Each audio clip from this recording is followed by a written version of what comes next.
Hello, everyone. Welcome to the AuthorHood podcast. I hope things are really very well with everyone.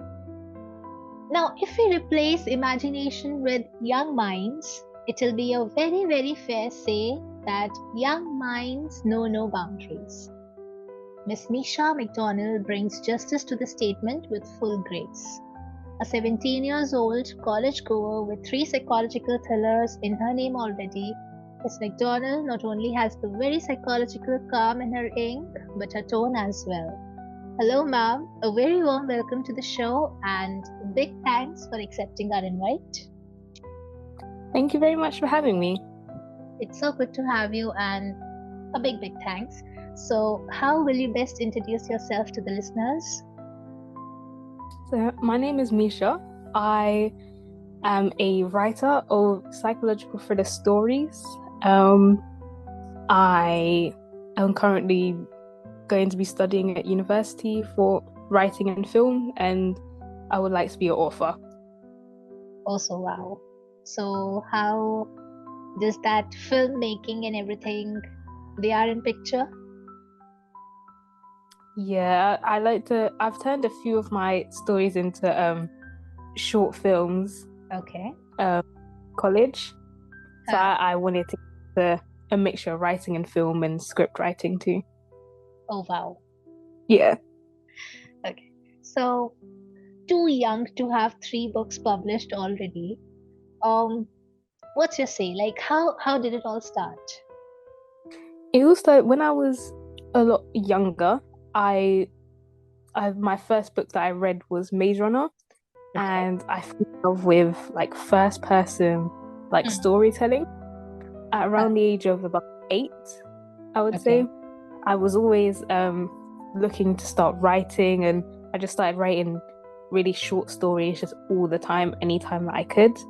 And then it continued on until recently I just thought I should make a longer story. And then I was encouraged by people that I should publish it, from like people in my class and teachers. They said that it was really, really good. And then they wanted to see more of it, and they wanted to see like different kinds of stories and more of them. So that was a really good support for bringing up the books. Yeah. That's so great. So, psychological thriller, how? I mean, why exactly the genre? I think it's my favorite genre because I really like talking in first person and having a lot of that themes of like always like the second guessing and all of the like contradicting themes and always like the struggles and stuff. Like I like writing in first person like that. I think it makes it more interesting and it's a lot more fun to write, being able to just drift my mind off somewhere else. Okay, one good point. So, did you find the majority readers around you? Did you find them getting delved into the genre? Yes, I think a lot of the time I got a lot of shock, which is what I do really like whenever I show someone my story. A lot of the shock factor, because I guess a lot of the time they would always be like, "Wow, you wrote something like this. It's a bit dark," and it always made me laugh. So I just enjoyed writing that, and I could see that they were still getting very into it, and they were always like, "Yeah, what happened next?" and all that kind of stuff, which I loved. Okay, so to think like the victim, the suspect, and the accused, and also the one behind all of it, is one hard work. So, how was your walk through it all? Often it does sometimes get a bit harder because sometimes storytelling, especially in first person, you can only talk about what the character can see. So so sometimes it does make it a bit difficult if you want to add like foreshadowing or any of that kind of stuff, because it does make it a bit difficult to show the foreshadowing while not making the character aware of it. I do enjoy the challenge, so I do often do that, but I think sometimes it does get a bit difficult because obviously I try my hardest to put myself in the mind of the character, which sometimes I can do very easily. Sometimes it does come a bit more difficult, but usually I will just I will write in a book first before I write on the computer, and it usually flows a lot more better when I'm writing by hand. Now, that is some old school stuff. I mean, writing by hand. Wow. Amazing. Every book has been handwritten first. Wow. So good. I mean, you're the first one telling me this. Yeah, I honestly prefer handwriting, to be honest. So, when you use the ink, things actually flow to the head. Yeah. Straight to the head. It does. It does. Okay. So, authoring one book and maintaining the series are two different worlds. What's your say in that? I would say, in my experience, I was originally not going to make one of them a series. Okay. But I received a lot of everyone that I showed the book to, they always kept saying they wanted to know what happened next. They wanted to know what the character did to cause the situation. And it made me start thinking that I could easily make a backstory, which I do like writing backstories. So when I thought about it a bit more, I was like, okay, this is definitely something I should do. So I did it. That's how 3 books. Yeah, it just came up. It was originally just going to be a one and done story, but then it went on to be a second one, and then another similar one, which I also made another sequel to. So I 2 sequels together, which I only finished writing recently. Okay. So Smile for the Camera is actually beyond the imaginative thriller. Take my admirations, please. Thank you. A frolic turning fatal. My review to the book. Frolic turning fatal. Brains, elbow grease. What kept you motivated all through? I think just the motivation to get it done, because I had some of my friends, they were really encouraging me to keep going, even when there was a few times where I nearly gave up on it. But they would basically talk me out of giving up, and told me that it's something I need to do and that I would regret it if I didn't do it.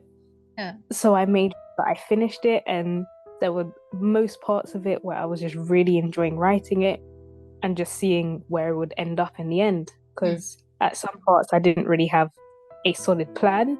I was just kind of just writing and had a rough guess, but there were so many different options that I could have taken. So I just allowed myself to just write it and just see where it ended up. Explore yourself. Okay. So the blurb of the book, Mental and also Smile for the Camera, had my interest, to be honest. The word revenge, to be specific. Yeah. So how difficult was it to plan and plot the revenge, and then obviously it's penning? There was quite a lot of planning that went into all of them. I would often handwrite my plan as well. So I would have a notebook that I would have about 20 or so different, where it has characters, names for the characters, plots, different directions for the plots, all that kind of stuff. And then it would often be the cause and the revenge part that would often have the most pages, as there would be so many different routes I could take with either why they wanted to get revenge, or how the revenge started, or how the thing that a character has done has caused the thing to have revenge. All that it takes quite a long time, to be honest, to get there. So yes, I can totally understand, because first of all, plotting a revenge, that what needs to be the basis of a revenge, and then setting things up, setting the characters into that revenge mode is one task in itself. Yeah. Even when you're reading it, it's not an easy deal to understand. It requires a reread. When you're reading some revengeful event, it requires a reread. Yep. Yeah. Exactly that. Yeah. So psychological thriller is the genre of particular batch of society. Do I say that right? Yes. Now, your readers. That's why we have 3 books from you. Would you welcome being tagged as an author known for psychological thrillers? Yeah, I would say so. I think it's definitely my favorite genre to write.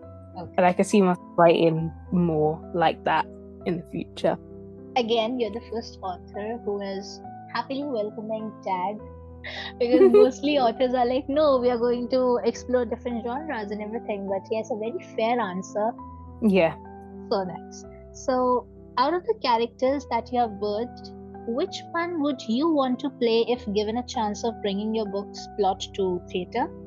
I think in Smile for the Camera, I think Sasha, the one that was seen as like kind of the mum of the group, I think I would want to play her. Wow. Because she's a very like caring, and even though the story is quite sad, but I think the role of being like the caring till the end, essentially. Okay. I would like to play that role. Wow. Also, would you want your books to turn into movies or maybe plays? Yeah, 100%. I really want to do that. If I could, I would love to do it, like produce it myself, but Wow. I know that it's a very long task. Even doing like 5-minute short films, it was a very, very, very difficult. So I might have to seek out help for that one. No second guess that they take a lot of time. If the readers can have the visual representation of all the psychological thrillers, one wow thing. Yeah, it would. It really would. I would love to see it. Yes, and wishings for the same. Okay. So, what's your psychological approach to hate and enmity and love and brethren? I would say, I think hate, I often try to think like the character, or think about anything that's either maybe annoyed, or I just essentially remove myself from my body and just place my mind into the character. And I would say for love, it's the same thing. I would try to just essentially just remove myself from me and just try to become the character. Actually living the character. Yeah. Okay. And it's about enmity and brethren? That I'm not entirely sure. All of that kind of stuff, it kind of just comes to my brain when I kind of put myself in the character. Usually when I'm handwriting, that's when it kind of just comes to me. Have to immerse yourself in the characters to that level where you start living them. Yeah. Okay, now tell me one thing, like when you're writing such a plot, ever happened to you that you lost the original Misha?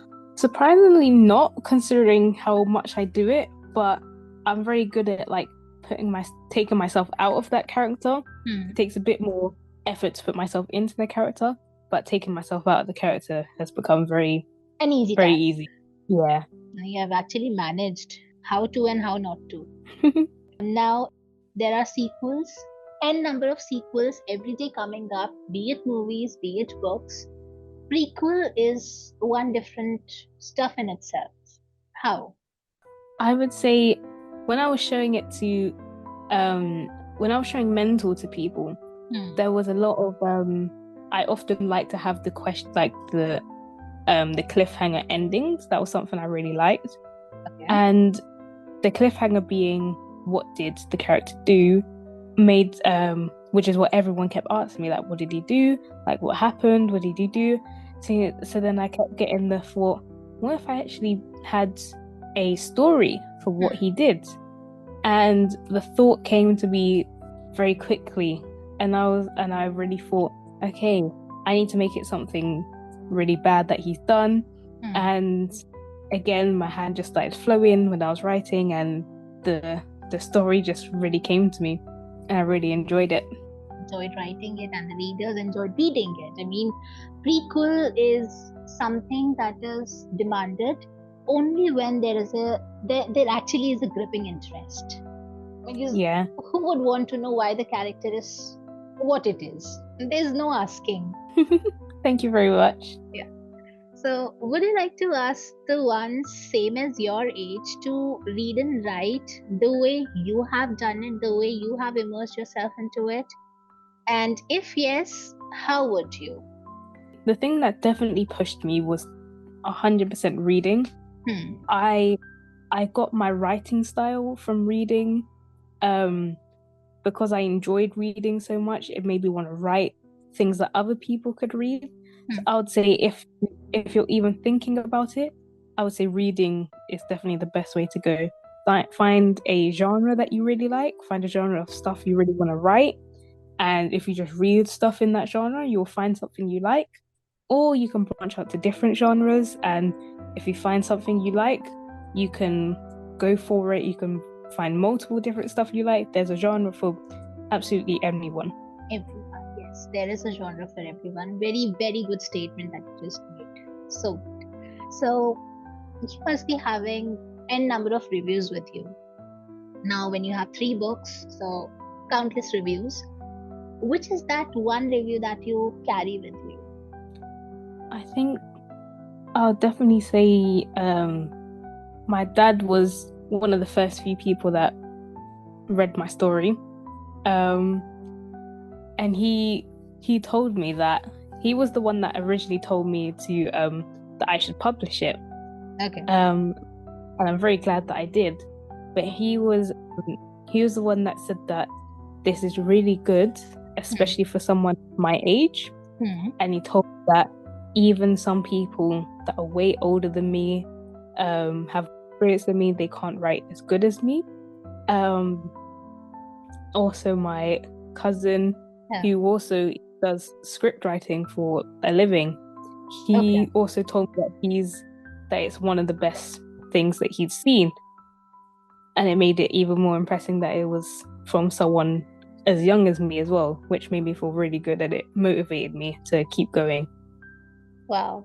What else is required for a cake than such beautiful reviews? I would say definitely your own personal motivation will be definitely the biggest one. I would say if you also have anyone around you, like friends or anything like that, that will support you in doing it, and that will encourage you to keep going, then that will also help you massively as well, like my friends did. Amazing. Big thumbs up to the support that you had. Love to all of them. Now, one last question. What is that one bonus statement that would go from Misha to the listeners and the readers? I would say if you're thinking of doing anything, just go for it. No matter how many negative people want to get in your way, always believe in yourself and just go for it. Just go for it. And I would add to it that age is just a number. Yes? Yes, 100%. 100%. It was very, very nice talking to you, Ms. Nisha. Thank you very, very much for being on the show, and thank you very much for your time. Thank you very much for trusting me with your words, trusting the platform. All the very best with the books, and just keep writing. Thank you very much for having me. This was really fun. Thank you.